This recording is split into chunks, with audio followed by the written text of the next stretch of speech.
Hello there, this is Jam Master Daniel 96, and today's video I will be compiling my review of Chapter 22 of The Mandalorian and Chapter 23.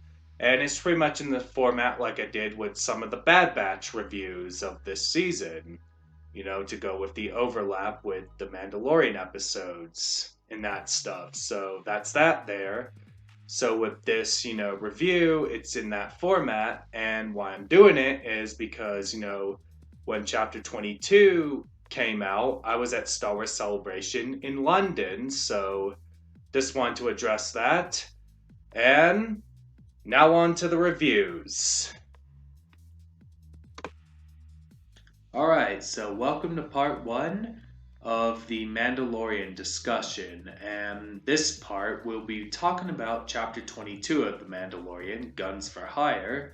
And I'll give you a brief summary of my thoughts near the end. But I think first, I will address, the controversy around this episode, like with the reception around it. And I think it's been a big talking point with this episode is you have people that love it and then you have people that hate it, and I know people get overly critical about it for being how wacky and campy it is, and I know like people don't see that you can depict Star Wars both ways. Like you can go a wacky and campy route and you can go a serious route, and I think there's that fine line, I think, yeah, you can do with it. Like, I think there's a good fine line that you can do the wacky and campy route and the serious route. And I know people just get overly critical about it. I mean,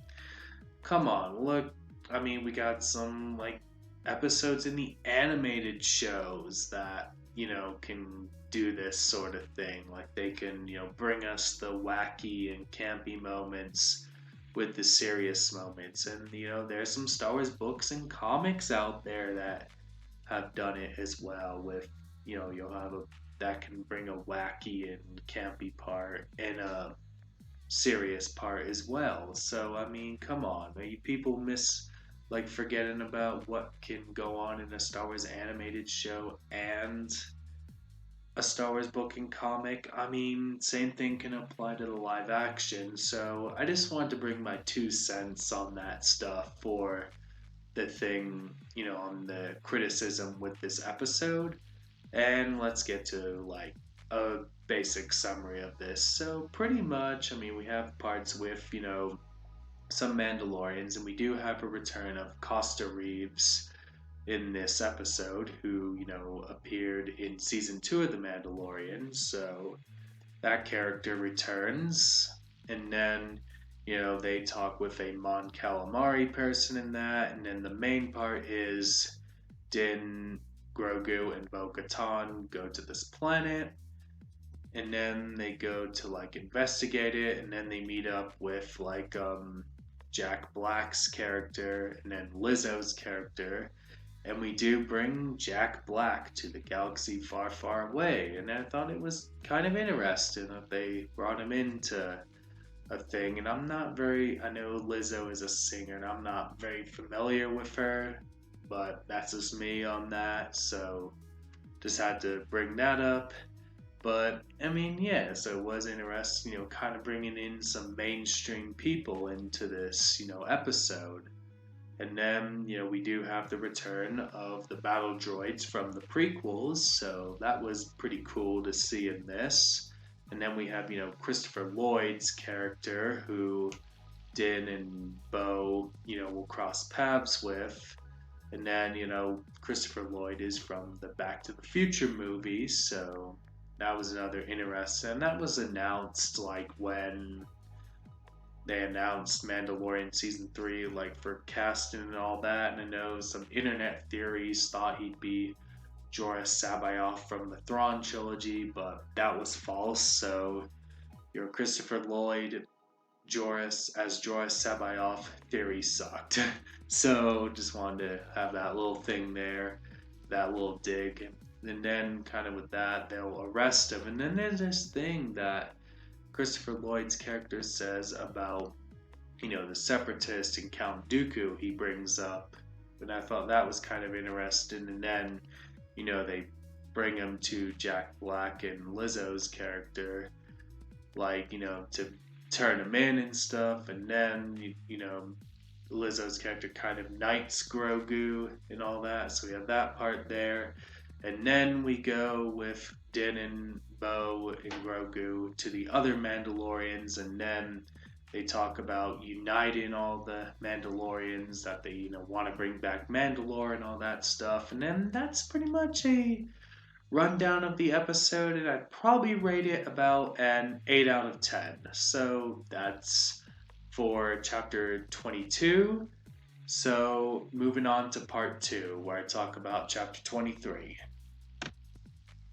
Alright, welcome to part 2 of my Mandalorian discussion, and in this one we talk about chapter 23, which is the recent episode of Mandalorian season 3, and which is titled The Spies, and I'll give you a basic rundown of it. So, with the episode, we start off, we are on Coruscant, and then we have Elia Kane, and then she gets a transmission from Moff Gideon, and I knew something was up with Elia Kane with her appearances in other episodes this season, and I just knew something was up. So she still has ties to Moff Gideon, so that's that. And then we have Moff Gideon going to talk to other Imperial officers, and which there are some key cameos in this. We have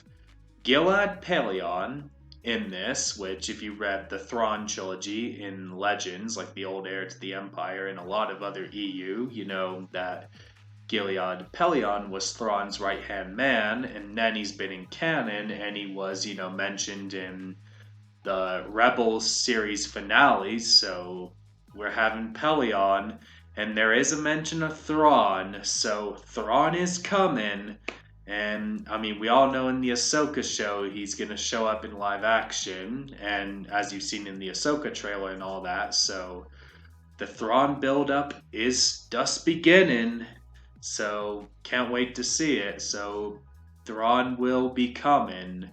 It's just a matter of when. In The Mandalorian, which, as I did mention, we are going to see him in Ahsoka, so that's that there. And who knows, maybe there'll be some build-up in the finale or something that will build up for the Ahsoka show with Thrawn, so we'll have to wait and see. So yes, we do have Pellaeon in live action, and I'd say the casting was pretty good, and he did look authentic like you'd see in pictures and all that, so I thought it was pretty cool to see him. And then we have General Hux's dad, Brendel Hux, so that was another key takeaway there as well on who Moff Gideon was talking to. So, Brendel Hux is, Hux's father who was in the Empire, and then, the show, before the show, started, that we would get the origin story of the First Order, and looks like, some of the seeds are coming, and then I will elaborate on something I'll talk about later. That is another sequel trilogy connection, and for those that think Dave Filoni and Jon Favreau are overriding the sequel trilogy, well, you're wrong. So, another 2 sequel trilogy connections in this episode, with Hux's dad, and then later on, you have the Praetorian Guards from The Last Jedi, which is another cool thing they brought in with this episode, and I will elaborate there, and that's towards the end, so I'll talk about that once we get to the end of, the rundown of the episode. And so that's that bit with the Empire, so Gideon's, talking to all those Imperial officers, along with Brendel Hux and Gilad Pellaeon, so that's that there. And then we're on Navarro, which is, pretty much they're rebuilding after the pirate attack.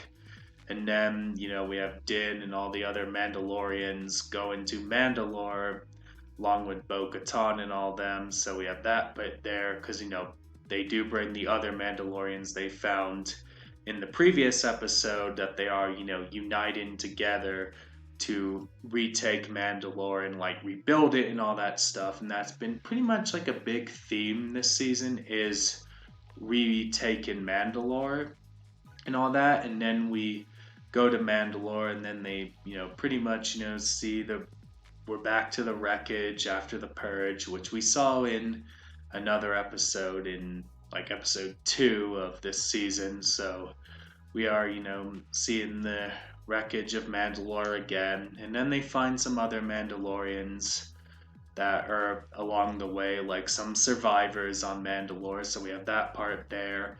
And then they go around and then they look around and then they find these like TIE interceptors, like this little base going on.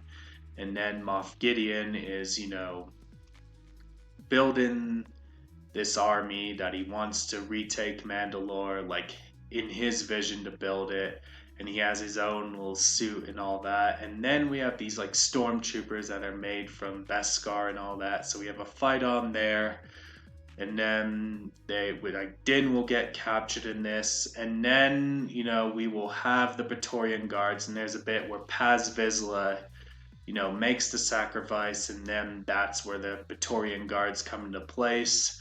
And then it's pretty much, on a cliffhanger on who's going to save Din and all that. So we'll have to wait and see in the finale. I haven't had anyone in mind who's going to save him. I'm just going to just wait and see what happens. So that's that bit there with who could rescue Din. So, let me know in the comments down below. Who do you think will rescue Din from Moff Gideon? And yes, as with the Praetorian Guards and Hux's dad, we are getting the sequel trilogy connections. So they are coming with all the sequel trilogy connections there, as I mentioned earlier. So wonder what will be next for a sequel trilogy connection in The Mandalorian.